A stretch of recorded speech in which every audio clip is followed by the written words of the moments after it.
Hey, good morning, Anna and Killian and Mackenzie. Um, I uh, I need to confess something to you guys. This is the first time that I've taught high school level physics. Well, actually, the second time. I taught a class when I first got there with Miss Diamond, but that was kind of a strange situation, and that was 13 years ago. But I've been teaching college level stuff, and sometimes I have a tendency to get so excited about things that I love that I go off on a tangent and I don't realize that not everyone is as excited about physics as I am. And I can be confusing because I have to work it out. I've been doing teaching chemistry for the better part of 30 years between college and high school, but this is new to me. And the fact that I have two different classes in one class is very difficult. And I have to confess, I tend to teach toward the higher level, and that's wrong. And I'll learn. So don't get discouraged. So let me talk to you guys and share a little bit with you about what I think you should know from this chapter. And I want to set your mind at ease. You're doing great. Me, not so much. But it is my New Year's resolution to do better. So, what do you need to know? Okay, first of all, I'd like you to know the following things. I'd like you to know that force is equal to mass times acceleration. That's Newton's second law. And this might be a long video because I'm just going off the cuff here. I've got the book, and I'm just going to talk a bit and take from it what you will. And there are some interesting things about this. If a body's accelerating, well, we can solve for that. And so, for example, let's say I have this type of a deal here, and this is something I'd ask you to know. Hang on, I'm going to put this on pause. I'm getting a text. So let me break this down. This is an example of connected bodies. I'm not going to go in order of the chapter. We'll come back to friction in a little bit. So here's what I would expect. If you can do a problem like this, I'll be happy as a clam, however happy that is. So let's say I've got one box up here, and it has a certain mass. Let's call that M1. And it's connected. We got a pulley here, and it's connected by a rope or a string or something. And we have another mass, M2. So how do we break this down? Let's separate it into two parts, part one and part two. So let's take a look at part one. The sum of the forces, 1. That's equal to, well, there's only one thing here, tension. There's no friction. If there was, and I'll do an example where there is, tension, that's the only force. That's equal to mass times acceleration. Mass 1 times acceleration, because we're focused on that particular one. Now, let's take a look at this guy, mass 2, system 2. Sum of the forces 2 is equal to, well, let's take a look. What's happening down here? This is M2G going down, because that block's going to move down. So that's why this is positive for here, and it's positive in that way for the mass 1 because it's going to move toward the right. And there's tension. So in this case, it's going to be M2G minus T is equal to M2A. Now, acceleration, has to be the same for both because they're connected. Mass 1's not going to have a different acceleration than mass 2. Hang on. I had to take care of some business. Again, this is a very informal video on a Saturday morning. So anyway, you get the idea. Both of these bodies are accelerating at once. Okay, so how do we solve this system of equations? Well, I'll do it. I'll do it theoretically or mathematically here with symbols, and then we'll put some numbers in and see what you think.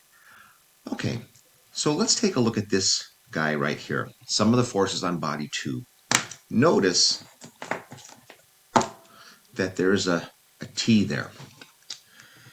And if we can get rid of that T, maybe it'll help us out a little bit. So what does T equal? T equals mass 1 times acceleration. So let's rewrite this equation. I'm just substituting. And take a look at that. If I know mass 1 and mass 2, I know g, I can solve for acceleration. I have one equation, one unknown. Don't get confused because we're going to have numbers for mass 1 and mass 2. Okay, you following me? I hope so. So let me go ahead and solve this for acceleration. I'm going to bring this term over to the other side. So m2g equals m2a plus m1a. Now look, I can factor out an a here.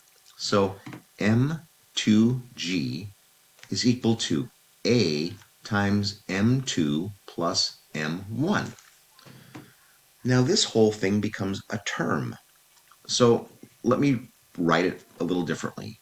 A equals m2g over m2 plus m1. And there we have an equation that we can use to solve for acceleration. So let's put some numbers in here. And let me grab my calculator. And my calculator says nothing yet because I haven't put numbers in. So let's say M1 is 10 kgs and M2 is 5 kgs. Kg meaning kilogram. All right. So what are we going to do here? Let's put in numbers. Well, if I have this system, and again, there's no friction here. If there was friction, we'll look at that a little bit later. We'd have to have another force component. Okay, which is easy to do. So I'm going to pop in here. Acceleration of my system is going to be 5 kg over 5 kg plus 10 kg, that means kilogram, of course, times 9.81 meters per second squared. So my acceleration for a system like this is going to be 5 divided by 15, times 9.81 is going to be 3.27 meters per second squared. See, it's not so bad. You break it apart. You analyze each part at a time. And when you do that, you can't go wrong. Okay.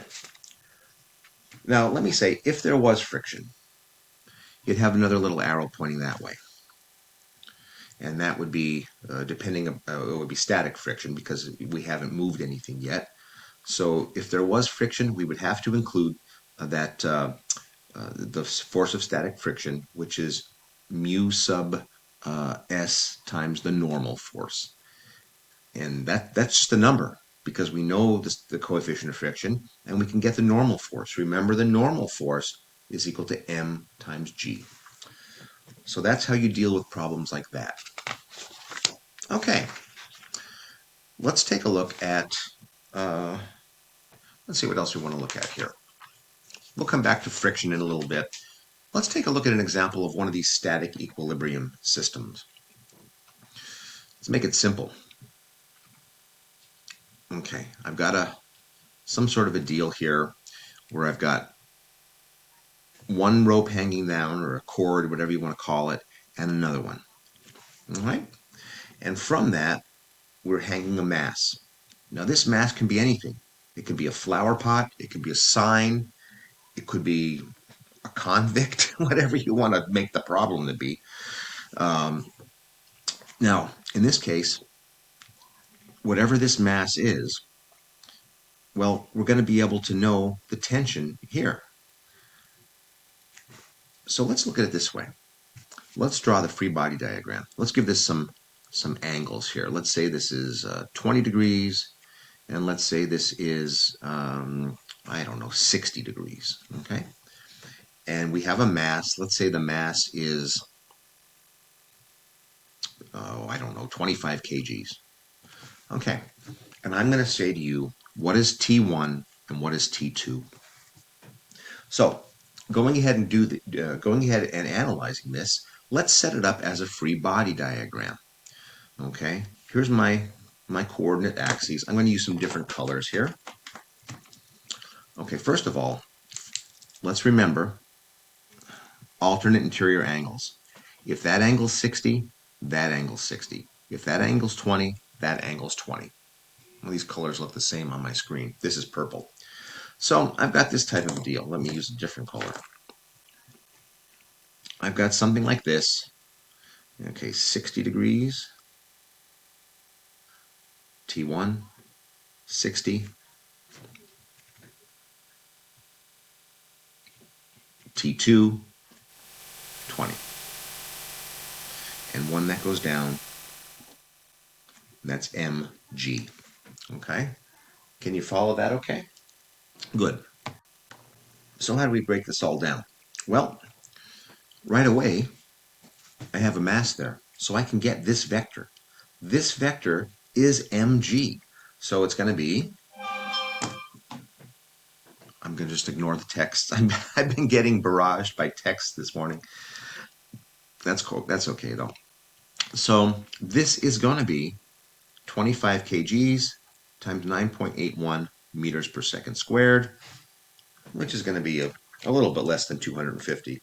A lot of times when I'm doing calculations in my head, this is a little trick. I pretend that that's 10 because it's pretty darn close to 10. And I just say, okay, if that's going to be close to 10, 10 times 25 is 250. So it's going to be right around that ballpark. But let's get an exact number. It's 245. So this is 245 newtons. So let's just put that number aside. Now, when you see problems like this, what I want you to do is concentrate on the x direction first. The x direction says, okay, sum of the forces in the x direction is equal to T1 cos 60, in this case. Now, we can do one of two things. We can say we're going to add, well, this is 90, this is going to be 70 here. So 90 plus 70 is 160. Or we can look at this triangle and we can just say, we can do, like I said, we could do 90 plus 70 is 160. Let's do it that way. And I'll show you another way too. So you have all the tools in the toolbox. Plus T2 cos 160 equals 0. Now cos 160 is just the negative of cos 20. So let's go ahead and put in the numbers here.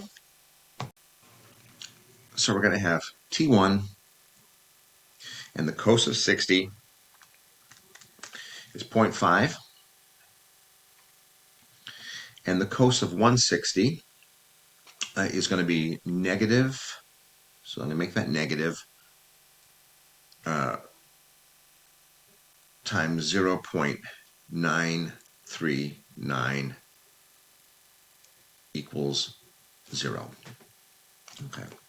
And again, I could have just said T1 cos 60 minus T2 cos 20. It would be the same thing. Either way, I don't want to confuse you, but you could do that either way. If you want to just stay with the reference as the positive x-axis, that's perfectly fine. So I can express T1 in terms of T2. So I'd say 0.5 T1 is equal to 0.939 T2. So T1 is equal to, well, let's go ahead, 0.939, it's actually well, never mind, I round it.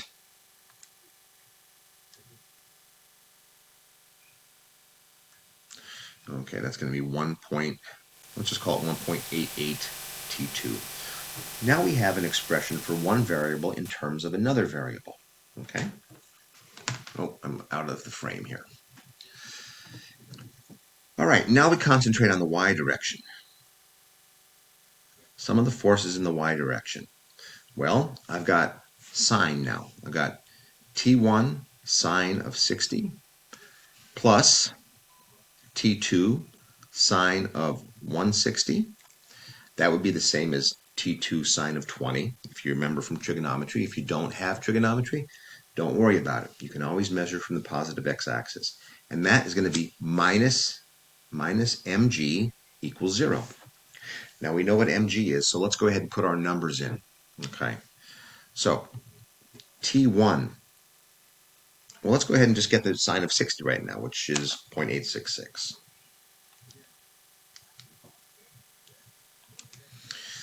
T1 times 0.866 plus T2, and the sine of 120 or 160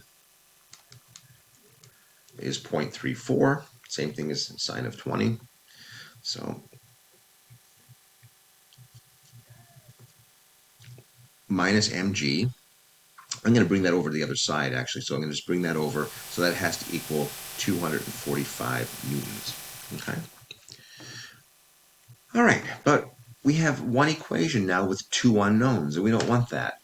So what can we do? Well, we can choose which one we want to make a substitution. I'm just looking here, so why don't we just express T1 in terms of T2? All right, if T1 is equal to 1.88 T2, then I'm going to go right here. 1.88 T2 times 0.866 plus 0.342 T2 is equal to 245 newtons. All right. So let me go ahead and collect my terms here. I gotta clean that up. So 1.88 times 0.866. That's going to be 1.63 T2 plus 0.342 T2 equals 245 newtons. I'm running out of room. Let's collect these terms. Okay, so that's 1.97 T2 is equal to 245. Oh my lord, newtons. So divide both sides by, I'll go over here. Divide both sides by 1.97.